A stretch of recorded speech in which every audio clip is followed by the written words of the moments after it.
NANI?! It's time to talk about the best songs of the year, baby! Jesus Christ, where to even begin? The 50 best songs of 2021. Not gonna lie, this was the hardest list to put together, because, well, let's see. How many songs came out this year?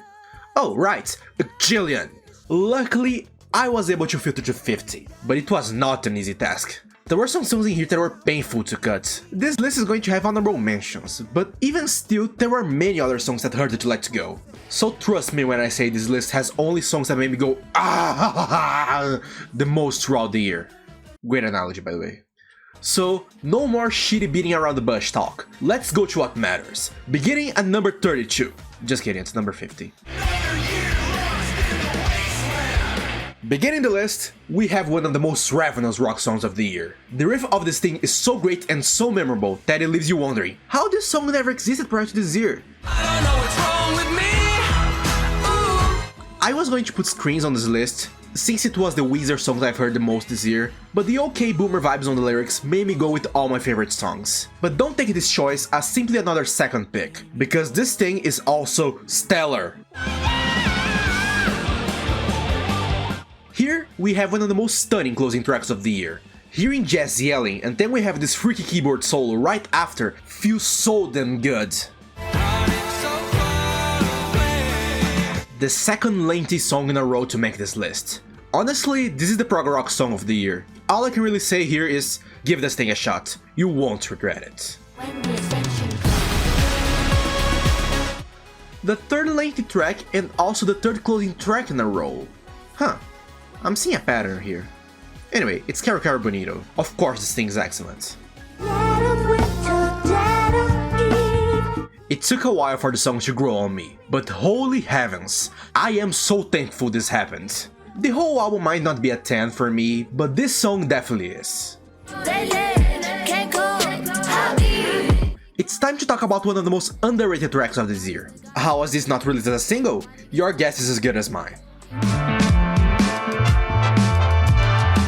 If you never listened to McKinley Dixon, I consider him to be one of the most promising rappers in the current scene. Give this song a shot to understand why. Terrace Martin and instrumental tracks with Kamasi Washington and Robert Glasper. It's one of those combinations that just feel like they were made to each other, like Burgers and Fries or Tory Lanez and Random Bullshit. Now, kudos to one of the most impressive jazz performances of this year. Amaro goes over those pianos with the serenity of an ice skater in the Winter Olympics.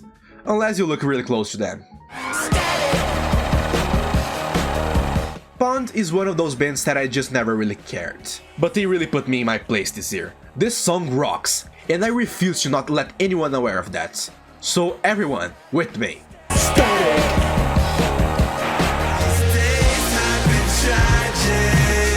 The more I listen to Yves Tumor, the more he's growing on me, and this song is one of the main reasons why. That breakdown in the chorus almost makes me piss myself every time. On the inside. There will never be a point in my life where I will listen to this song and don't find the gasping the best thing ever. People should start gasping more in songs. That came out wrong. Considering how much I praised this song in my EP's video, this feels awfully low. This only shows how much quality stuff we got in this list. It took me a while for me to notice how much I like this song. But yeah, this song is just so damn impressive. Who could have guessed Japanese breakfast would go so well with paprika? I've always been aware of the existence of hybrids, but this year was the year that I finally listened to them. Best decision ever. Oh, so you thought I was joking when I said this was going to make the list? Don't doubt my words ever again, fool, or else I will make you step on a Lego.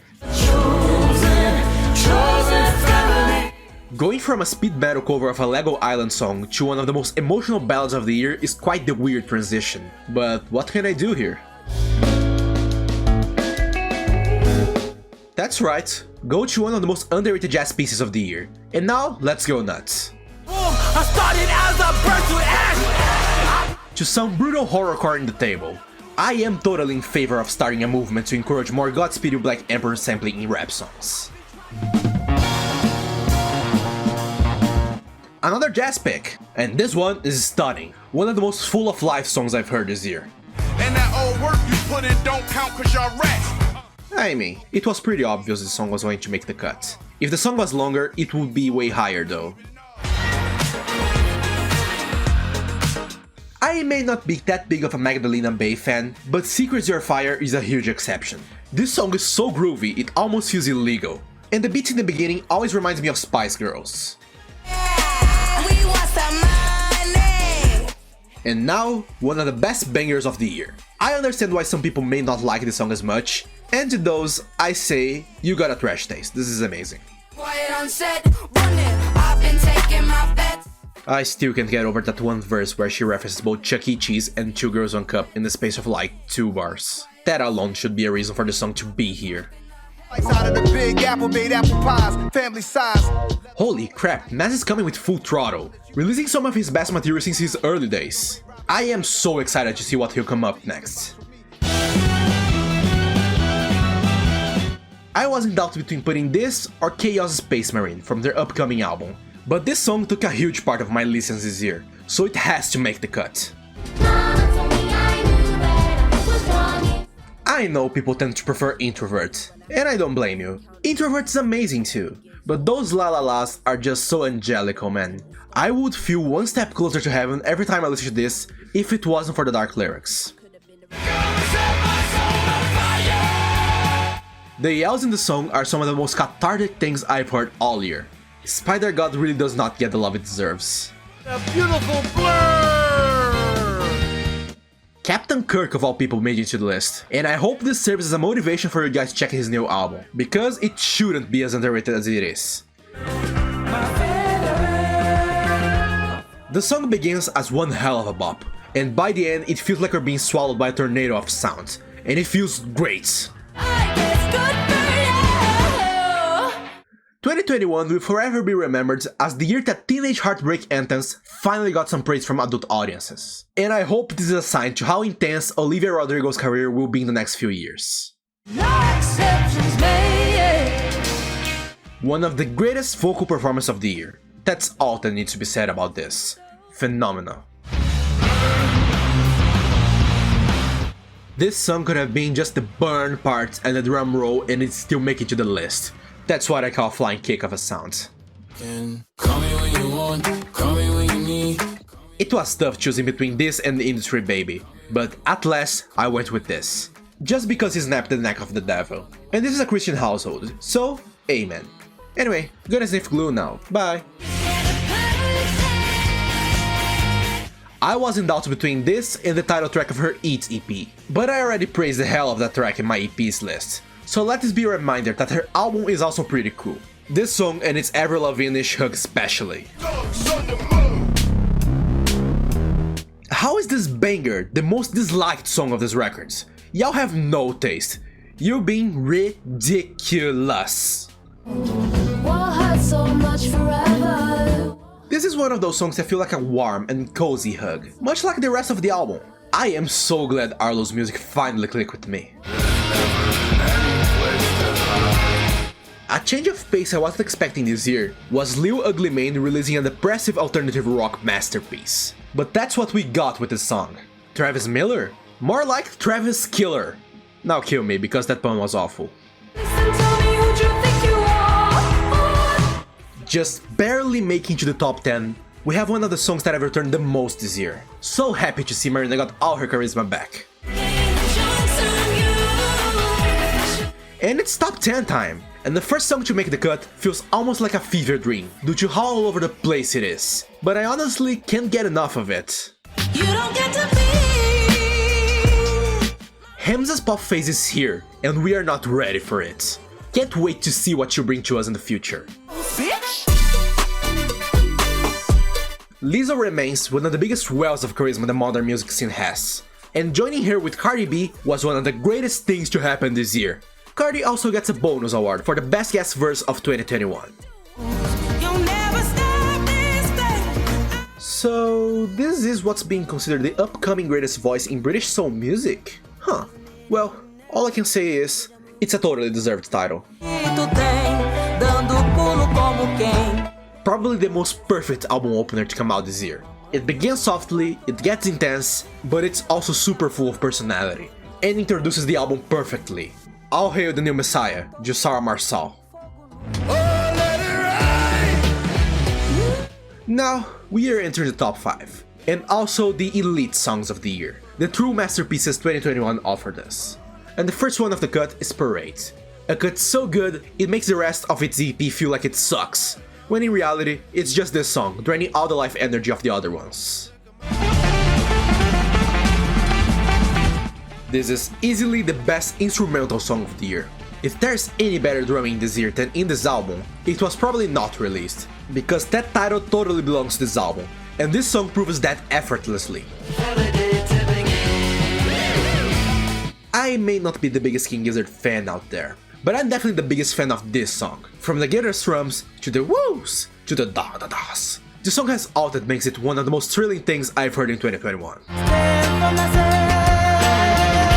I consider this song and my number 1 to be technically tied, so see this as a second gold medal instead of a silver one. A perfect closing track to a near perfect album, and a vocal performance that makes every single hair of my body spike up, and it makes me look like Marge Simpson. Totally worth it. And before revealing the number 1 spot, I'd like to shout out 15 honorable mentions. After all, it was a difficult list to put out. And in alphabetical order, here they are.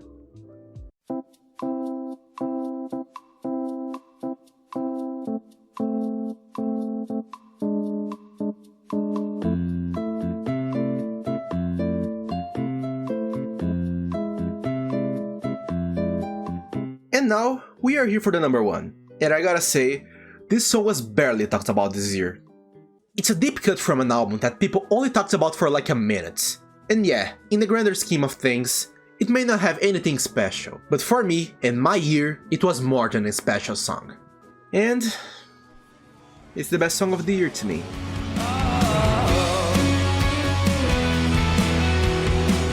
I know some heads are scratching right now for placing this at the top. But honestly, only Yola and maybe the other songs in the top 5 were able to stand against this for me. As I've mentioned, it's a song that doesn't really have anything special. It's a straightforward hard rock banger, but my dudes, this thing came out in March, and since it dropped, it never left on my constant repeat list. Every single time. This song hits so damn right.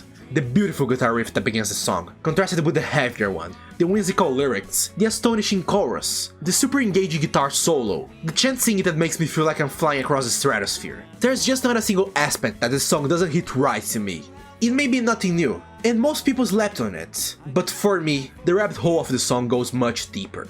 There's a lot of close-minded people around saying that rock is dead, when in reality, it is still very much alive. It just doesn't have the push it once had in the mainstream. But if you dig deep, you can certainly find some diamonds in those caves. And for me, Marshall Queenston, this was the biggest and most shiny one I found this year. And therefore, Hell by the Vintage Caravan is my favorite song of 2021.